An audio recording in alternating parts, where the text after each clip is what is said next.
Hello, hello, hello ladies and gentlemen, and welcome to the PPL Division 2 Season 4 Week number 9 match against Ellie and the Accrington Stantler. My name is RichaadEB, I am the manager of the Nidoqueens Park Rangers, and yes, that is a screen that you are in fact seeing in front of your faces. Now, let me do some explaining before we get into this game.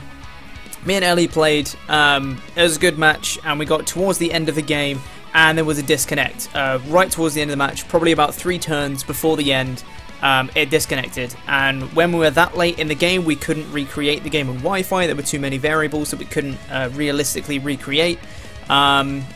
So we essentially finished off the match on Showdown, but then we didn't really have a video per se. Like, I didn't have my match recorded or anything because there was a disconnect. So I've done my best to improvise and give you guys a funny thing to watch while I commentate the match. The kind of style you're seeing on the screen right now, that's going to be the entire battle. This is going to be fun, I promise. So yeah, if you haven't seen my team that I'm bringing to this match, make sure to go check out my team builder video in the description below as well. Hopefully I did actually remember to put it in the description.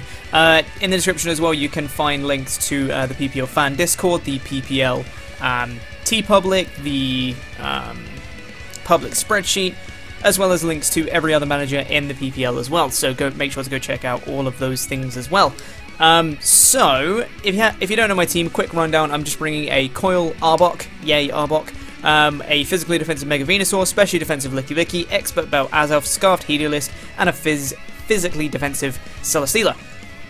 And Ellie has elected to bring to this game Clefable, Magnemite, Crobat, Tyranitar, Excadrill, and the Conkeldurr. So T-Tar Excadrill combo, pretty spooky. And if you see my team builder, you know what I was expecting her to bring, and she didn't bring the Roserade and the Alakazam, which I was super happy about, because those were 2 things that I was really going to struggle against.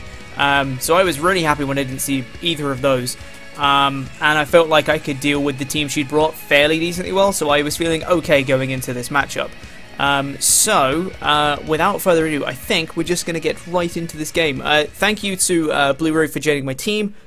Good guy. Make sure to go check out his Twitter link in the description as well. So, without further ado, let's get into this match, shall we? So, I'm going to lead with my Celesteela because it does pretty nice work against basically everything. I was thinking that the Magnemite couldn't knock me out in 1 hit and I could Earthquake it when I'm at full HP, so we're going to lead with Celesteela here, and she leads with her Clefable. Now, on turn 1, she is actually going to reveal the Protect here, as I'm going to go for an Earthquake, expecting her to switch out into something. Now on the next turn, she is going to switch out into her Conkeldurr, as I'm just going to fire off a Heavy Slam this time, and we can see from this damage it does a decent chunk. It does about 35-40%-ish, which is pretty nice. Now, I was expecting her to go for a Thunder Punch this turn, but I know I can take it, and I can scout what kind of set it is, because if it does like over half, then I know it's going to be Iron Fist with like a boosting item. So I'm just going to fire off another Heavy Slam, take the Conkeldurr down fairly low, as she is going to fire off a Thunder Punch right here, and we can see from this damage, she's not Iron Fist, she's Max Attack, but she's Guts. It does not much damage, it's like 35% to my Celesteela, which is great. Now obviously she's in range from another Heavy Slam, and I'm thinking she's going to want to preserve her Conkeldurr to try and take out Licky later, so I'm just going to fire off another Heavy Slam again, because she doesn't really have that much to want to take it on. She switches into her Crobat, as I'm going to go for the Heavy Slam here, and this does really good damage, does just over half, literally just over half. Now, I was expecting her to be a special Crobat. I was expecting Nasty Bat for this match. So I was expecting the Heat Wave very much. I don't think she would have switched it in unless she had the Heat Wave, but even so I knew I could take it, and I wanted to knock out this Crobat because it's the best thing to switch in to my Arbok, for example. It's just a bit of a nuisance. It means I can't spam Earthquake against the whole team, and I have a lot of Earthquake users this week. So she does reveal the Heat Wave here, and it does a lot of damage to my Celesteela. It doesn't take it out though. I knew I could take it even if she was Life Orb. I'm just going to fire off another Heavy Slam, and it is going to be enough to take out the Crobat. So the Crobat goes down right now, and the Celesteela picks up a kill. I'm going to get my Beast Boost, get my +1 in defense, but now in comes the Magnemite, and I knew that the Magnemite was going to be able to knock me out here. It has the Magnet Pull, which means I can't switch. and I was expecting her to have enough speed to outspeed my Celesteela, and that's exactly what she does. Goes for the Volt Switch, and she's going to be able to knock out my Celesteela here, which is a bit annoying because Celesteela was my best answer to like the Excadrill. Excadrill looking a lot more scary now, but I was hoping I could still deal with it another way. Speaking of the Excadrill, it comes in off the Volt Switch, and in response to that, I'm going to bring in my physically defensive Mega Venusaur. Now, I was expecting her to expect me to not have that much to touch the Excadrill, so I was expecting her to go for a Swords Dance here. So I'm just going to fire off an Earthquake, because I can. And she does go for the Swords Dance. She gets the +2 in attack right here, as I'm going to fire off the Earthquake, and I'm going to get some really nice damage off on the Excadrill here, doing about 60-65% to the Excadrill. Pretty decent stuff. Now she's going to go for the Iron Head on this turn, and I knew at this point she could not knock me out with an Earthquake. Outside of a crit, even if she was Adamant Life Orb at +2, she could not knock me out with an Earthquake. It did a max roll of 98%, so barring a crit, she could not take me out. She's going to go for the Iron Head here, and luckily she's not going to get the flinch, and I'm going to be able to go for another Earthquake, and the Excadrill is down, which is great. That was a massive threat. Now that Celesteela was dead, that was a huge threat to my team, and now it's gone, which is great. Now she's going to bring in the Tyranitar.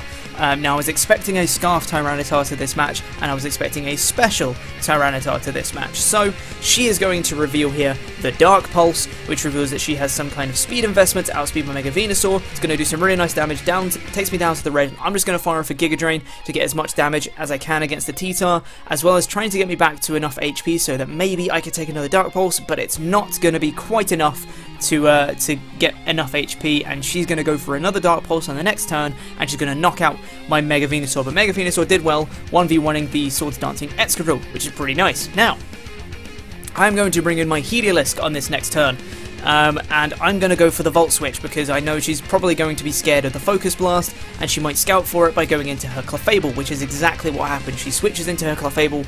I'm going to go for the Volt Switch here, and I'm going to go on out I'm going to get some nice damage off on the Clefable, doing about 30% to that, which is nice. Tells me it's max HP most likely, possibly physically defensive, I don't know yet. But now this is going to allow me to go on out into my Arbok, my shiny snack here. And I'm just going to go for a Gunk Shot on this turn, honestly. We both take sand damage on this turn, which is nice, which tells me she's unaware, not Magic Guard. So I'm not going to start trying to set up coils in front of her, especially because she might be some kind of set like Cosmic Power or whatever. Not going to mess around, just going to go for the Gunk Shot on this turn. And luckily I do hit the Gunk Shot, which is nice. And it is actually going to be enough to knock out the Clefable straight from there, which is awesome. Arbok getting a kill. Hell yeah, Arbok. You go. You're the best. Now, in comes the Magnemite once again. It can't knock me out with one hit, even after some more sand damage. And she's just going to go for a Volt Switch here. And she's going to get some nice damage, take me down to just under half. But she's going to go on out into her Conkeldurr as I'm going to fire off an Earthquake here. And this is actually going to be enough to knock out the Conkeldurr. Arbok getting 2 kills here on 2 consecutive turns. What a beast. I love you. So the Conkeldurr dies, and the Clefable's dead as well. Now all she has left is the Magnemite and the Tyranitar. Now he's still expecting at this point the T-Tar to be Scarfed, and I know now that the Magnemite outsped my Arbok last turn that is also Scarfed. So it's Scarfed Magnemite. So I'm going to switch on out into my Heliolisk here, so knowing I can take any hit. She is going to go for the Thunderbolt here as I switch into my Heliolisk. I can take that no problem. Now all I need to do is hit 2 Focus Blasts and I can win this game. So I'm going to fire off a Focus Blast against the Magnemite, and I'm going to miss. Awesome. But luckily the Magnemite still can't really do too much to me. She's going to go for another T-Bolt, obviously, because she's locked into it. It's going to take me down to just under half, especially after sand damage. So now I'm just going to keep spamming Focus Blast. Going to go for a second one here, and we do connect this one, and we knock out the Magnemite in one hit. Obviously it doesn't have Sturdy because it had the Magnet Pull from my Celesteela, so that's pretty nice. The Magnemite goes down to that one, and the Tyranitar is going to come in now, her last mon. So I'm just going to fire off a Focus Blast. I know I outspeed because I'm Scarfed, so I'm going to fire off the Focus Blast here, and we should be able to knock out the T-Tar unless we miss again. Wahey! Good job, Heliolisk, you're blind. She's going to be able to fire off a Dark Pulse here and knock out my Heliolisk from this range. So Heliolisk goes down here. But now I'm just going to bring in my Licky, expecting still the Scarf variant, although I should have known at this point that it wasn't, because if I'd been counting sand turns, I would have known it was Smooth Rock. not Scarf. So I could have just gone into my Azelf, clicked Power Up Punch, and that would have been the game. But I'm going to bring in my Licky here, and I'm going to be able to take these Dark Pulses pretty well because I'm specially defensive Licky. She doesn't get a flinch, and I'm going to fire off an Earthquake here, which does some really nice damage, doing about 35% to this Tyranitar, taking it down in range from another one. And now she's going to fire off another Dark Pulse here. All I need to do is not get flinched, and I can knock her out with another Earthquake, but she gets the flinch off the next Dark Pulse. Very unfortunate. She's going to go for another one on the next turn, and she's not going to get the flinch on this turn. Takes me down to the red, but I'm going to be able to knock her out with another Earthquake, and that is going to be the game. We pick up a 3-0 victory against the Accrington Stantler as the Tyranitar goes down. So yay, happy smiles all round. That was, in fact, a match that happened. The animations on that one, I think, were great. You know, I really feel like I've showcased my artistic ability in this video here. But anyway, aside from that, it was a great game regardless. Very fast-paced, and stuff went down really quick there, but it was a good game regardless for Ellie. I know she was quite upset after the match finished, just down to her prep, essentially. She didn't really bring too much for Celesteela, but I was quite happy with my prep. I think I brought the right stuff for her team, and I think even if she had brought the Alakazam and the Roserade, I think it would have been a closer match, but I still think I could have been able to deal with it, and I could have been able to get another win there, which is great. So now we've got 3 wins on our last 4 games, which is nice. So we're looking to end the season on a high, because if we win out the season, we're going to finish with our best PPL record ever, which is ridiculous considering I lost my first 5 games. I'll be finishing 5 and 6, which is mental. But it's not going to be easy because next week we're facing Shroom, and he's not having the best of seasons, but he's still a good guy, and I've never beaten him in draft format before, so there's that. And you know, we've got a bit of a rivalry. If you guys have been watching the promo-y speechy things, you will have seen we've got a bit of a rivalry going, so I'm looking forward to that one. Stay tuned for a video, by the way, coming soon, which will be talking about that match. It's going to be good. But yeah, that's going to be it for this week. 3-0 victory. Yay. We're on the up and up, which is nice. But yeah, I think I played pretty well. That's going to be it for this week. Hopefully we can carry on next week. Thanks for watching, guys. Hope you enjoyed, and hopefully I'll see you guys sometime soon.